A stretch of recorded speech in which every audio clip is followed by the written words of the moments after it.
Idukki Kattappana പാറക്കടവിലെ KGS എസ്റ്റേറ്റിൽ നിന്നും 300 kilo ഏലക്ക മോഷ്ടിച്ച് കടത്തിയ ആളെ കട്ടപ്പന പോലീസ് പിടികൂടി. ശാന്തമ്പാറ സ്വദേശിയും പുളിയൻമലയിൽ വാടകയ്ക്ക് താമസിച്ചു വന്നിരുന്ന സ്റ്റാൻലിയാണ് കട്ടപ്പന പോലീസിന്റെ പിടിയിലായത്.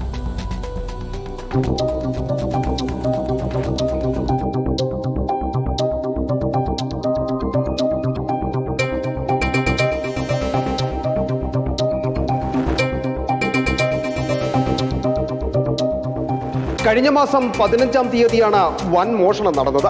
കട്ടപ്പന പാറക്കടവിലുള്ള KGS എസ്റ്റേറ്റിൽ നിന്നും സ്റ്റോറിൽ ചാക്കിൽ കെട്ടി സൂക്ഷിച്ചിരുന്ന 300 കിലോ ഉണക്ക ഏലക്കായാണ് മോഷ്ടിച്ച് കടത്തിയത്. ഉടമ കട്ടപ്പന പോലീസിൽ പരാതി നൽകിയതിന്റെ അടിസ്ഥാനത്തിൽ പോലീസ് കേസെടുത്ത് അന്വേഷണം ആരംഭിച്ചു. അന്വേഷണത്തിനിടെ പ്രദേശത്തെ CCTV ക്യാമറകളടക്കം പോലീസ് പരിശോധിച്ചു. അന്വേഷണം നടന്നു വരുന്നതിനിടയിൽ പ്രതിയായ സ്റ്റാൻലിയെ കാണാതായെന്ന വീട്ടുകാർ വണ്ടൻമേട് പോലീസിൽ പരാതി നൽകി. തുടർന്ന് പോലീസ് സ്റ്റാൻലിയുടെ വീട്ടിലെത്തി നടത്തിയ പരിശോധനയിലാണ് ഏലക്ക കണ്ടെത്തിയത്.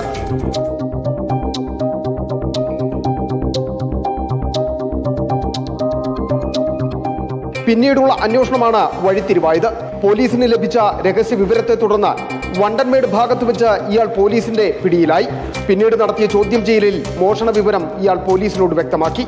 ഇയാൾക്കൊപ്പം മറ്റു 2 പേരും മോഷണത്തിൽ പങ്കാളികളാണ്. ഇവർ നിലവിൽ ഒളിവിലാണെന്നും പോലീസ് പറയുന്നു. ഇവർക്കായി അന്വേഷണവും ഊർജിതമാക്കി.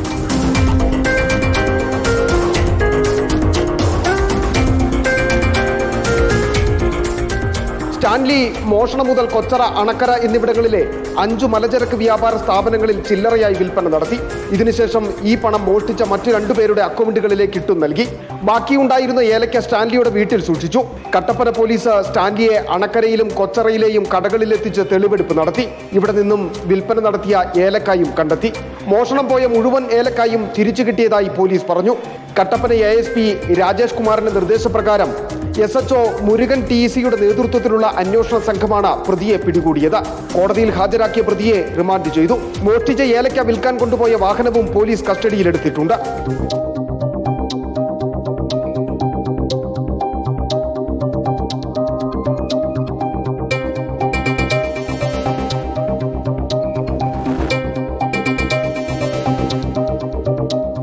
റിപ്പോർട്ടർ ഇടുക്കി.